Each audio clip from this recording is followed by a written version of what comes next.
नदियों में ये क्या लगा रहा है भारत, जो बदल कर रख देगा भारत की तकदीर। अब न पड़ेगा राजस्थान में सूखा और न आएगी उत्तराखंड में बाढ़। 30 महान नदियों को जोड़कर भारत रचेगा इतिहास। नदियों की ताकत से भारत बनेगा एनर्जी सेक्टर का बादशाह। चीन, अमेरिका और जापान के उड़े होश। जी हाँ दोस्तों, भारत सरकार एक ऐसे महत्वाकांक्षी प्रोजेक्ट पर काम कर रही है जिसने चीन, अमेरिका और जापान को हिलाकर रख दिया है। वहीं अरब देशों की तो बैंड बज चुकी है, साथ ही साथ बांग्लादेश में तो मातम छा गया है। दरअसल दोस्तों, आपने देखा ही होगा कि हर साल भारत के स्वामित्व वाली नदियों का करोड़ों लीटर मीठा पानी या तो समुद्र के खारे पानी में विलीन हो जाता है या फिर बहुत से बहते हुए पड़ोसी देशों के पास चला जाता है, जिन्हें इसकी कद्र ही नहीं है। जैसे कि पाकिस्तान पूरी तरह से सिंधु यानी कि इंडस रिवर पर निर्भर है, फिर भी वह जम्मू कश्मीर में हमेशा आतंकी हमले करता है। वहीं बांग्लादेश की 3 मुख्य नदियों में से एक यमुना नदी, जो भारत की ब्रह्मपुत्र नदी का ही हिस्सा है, वह वहाँ की आधी आबादी के घरों तक पानी पहुँचाती है। लेकिन फिर भी इन दिनों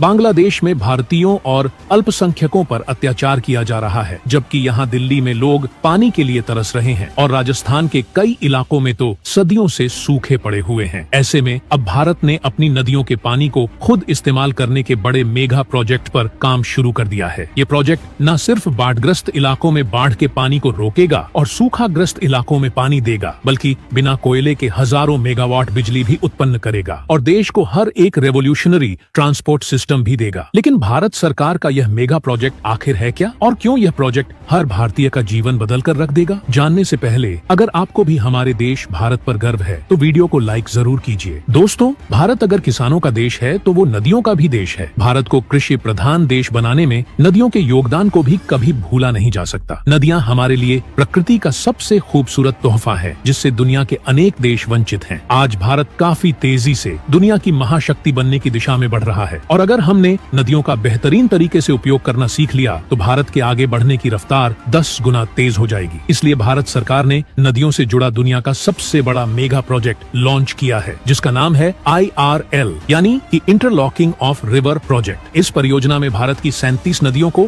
30 लिंक्स के माध्यम से जोड़ा जाएगा, जिसका सबसे बड़ा फायदा ये होगा कि जो नदियां ज्यादा पानी की वजह से ओवरफ्लो हो जाती है, उनका पानी उन नदियों में चला जाएगा जहाँ का पानी कम है, जिससे बाढ़ भी नहीं आएगी और सूखी नदियां साल भर पानी से भरपूर रहेंगी। हालांकि यह काम कहने में जितना आसान है, करने में उतना ही ज्यादा कठिन है। मगर उन चुनौतियों के बारे में जानने से पहले यह समझना होगा कि आखिर क्यों देश की आधी नदियां हमेशा ओवरफ्लो रहती हैं और आधी बिल्कुल सूखी। दरअसल भारत के 90% से भी ज्यादा हिस्सों में जून महीने में वर्षा ऋतु का आगमन होता है, जो करीब 4 महीने तक चलती है। इस दौरान हुई बारिश से 2 से 3 महीने बाद से ही वह सूखने लगती है, क्योंकि इनके पानी का मुख्य स्रोत सिर्फ बारिश है। जबकि दूसरी तरफ गंगा, सिंधु, ब्रह्मपुत्र जैसी नदियां अपने पानी के लिए सिर्फ बारिश पर ही निर्भर नहीं है, बल्कि हिमालय के ग्लेशियर पिघलने की वजह से इन नदियों में 12 महीनों पानी आता रहता है। लेकिन इन नदियों के आसपास के इलाके में रहने वाले देशवासियों के दरवाजे पर सूखा तो नहीं, लेकिन उससे भी भयानक समस्या दस्तक देती है, जो है बाढ़। हम सभी जानते हैं कि अति प्रदूषण की वजह से ग्लोबल वार्मिंग बढ़ रही है, जिसकी वजह से देश का औसत तापमान भी बढ़ गया है। अब गर्मी ज्यादा होगी तो पहाड़ों पर बर्फ ज्यादा पिघलेगी, है ना। इसी कारण से कई बार ग्लेशियर की झीलें ओवरफ्लो हो जाती हैं और उत्तरी नदियों में करोड़ों लीटर पानी रिलीज करती हैं। वहीं आजकल साल में 1 से 2 बार बादल फटने की खबर आती है और इन 2 कारणों की वजह से पहाड़ी इलाकों से बहने वाली नदियों में पानी का स्तर इतना बढ़ जाता है कि इनके रास्ते में आने वाले शहरों में बाढ़ आ जाती है, जो भयंकर त्रासदी लाती है। लेकिन क्या हो अगर इन नदियों के बहाव को यूनिफॉर्म कर दिया जाए? सिर्फ एक बटन से ही बाढ़ आने से पहले ही एक्स्ट्रा पानी को सूखी नदी में भेज दिया जाए। किसानों को पानी के लिए बारिश पर निर्भर न रहना पड़े और पूरे देश में हमेशा हरियाली बनी रहे। यह कल्पना जल्द ही सच्चाई में तब्दील होने वाली है और इसी सपने के साथ रिवर इंटरलॉकिंग प्रोजेक्ट की शुरुआत की गई है। नदी जोड़ो परियोजना का मुख्य उद्देश्य देश में जल संतुलन यानी वाटर बैलेंस को बनाए रखना है। हमारे यहाँ दुनिया की 18% आबादी रहती है, जबकि दुनिया के कुल मीठे पानी का सिर्फ 4% पानी ही भारत में मौजूद है। ऐसे में यह परियोजना देश के 142 करोड़ देशवासियों तक पानी पहुँचाने में काफी कारगर साबित होगा। इस प्रोजेक्ट के लिए मिनिस्ट्री ऑफ जल शक्ति ने नीरा यानी कि national interlocking of river authority की शुरुआत की है, जो इस प्रोजेक्ट के 3 चरणों में पूरा करने वाली है। पहला हिमालय में और दूसरा प्रायद्वीपीय भारत में। पहले चरण में हिमालय में गंगा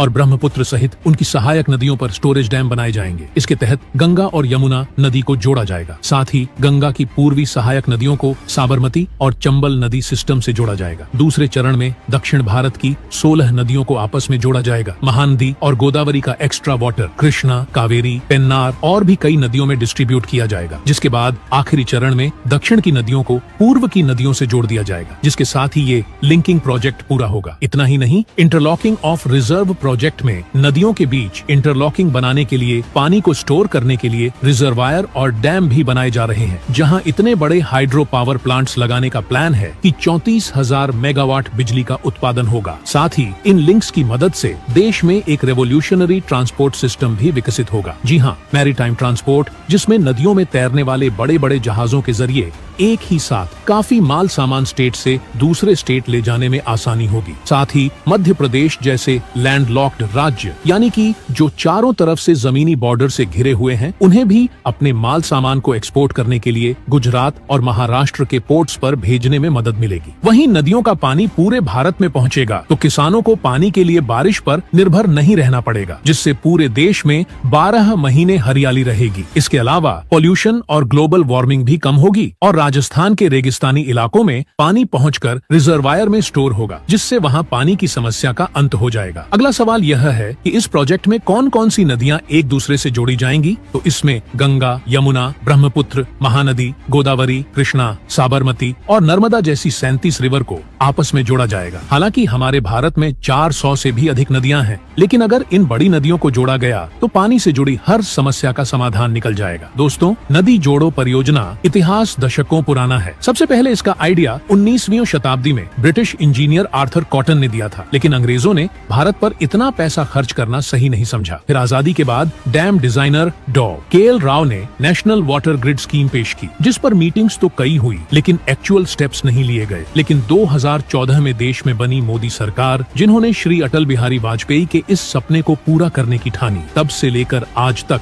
मौजूदा नदियों के प्रवाह को बेहतर बनाने और नदियों को जोड़ने के लिए करीब 7,600 करोड़ रुपए खर्च किए जा चुके हैं। हर साल इस प्रोजेक्ट में 1000 से 1,500 करोड़ रुपए का बजट दिया जा रहा है, लेकिन आज भी इस परियोजना की रफ्तार काफी धीमी है, क्योंकि सपने को साकार करने की राह में कई बाधाएं हैं। सबसे पहली बाधा है सिविल इंजीनियरिंग। हम डैम और रिजर्वायर का एक यूनिवर्सल डिजाइन बनाकर नदियों को नहीं जोड़ सकते, क्योंकि इन सभी नदियों का बहाव अलग अलग है और ये अलग अलग तरह की जमीन से होकर गुजरती है। ऐसे में हर प्रोजेक्ट की डिजाइन अलग अलग बनानी पड़ेगी, जिसमें समय लगेगा। दूसरा है आर्थिक बाधा। इस महत्वाकांक्षी प्रोजेक्ट में अरबों रुपए खर्च होने वाले हैं। ऐसे में हर साल 1,000 करोड़ से काम नहीं चलेगा, बल्कि गवर्नमेंट को इसे भी रोडवेज की तरह स्पेशल दर्जा देकर बजट का बड़ा हिस्सा एलोकेट करना होगा। साथ ही प्राइवेट फंडिंग भी उठानी होगी। तीसरी चुनौती है लीगल बैटल। दोस्तों, इंटरलॉकिंग बनाने के लिए लाखों लोगों को विस्थापित करना होगा। दरअसल 15,000 किलोमीटर लंबी लिंकिंग कैनाल बनाने के लिए लगभग 55 लाख लोगों को डिस्प्ले करना होगा, जिसमें ज्यादातर किसान ट्राइबल लोग शामिल हैं। ऐसे में अगर सरकार सही मूल्य भी देती है, तब भी लोग अपनी प्रॉपर्टी नहीं छोड़ना चाहते, तो फिर यह मामला कोर्ट में भी जाएगा, जहां एक केस इतना लंबा चल सकता है उसका अंदाजा आप लगा ही सकते हैं। लेकिन वो कहते हैं ना कि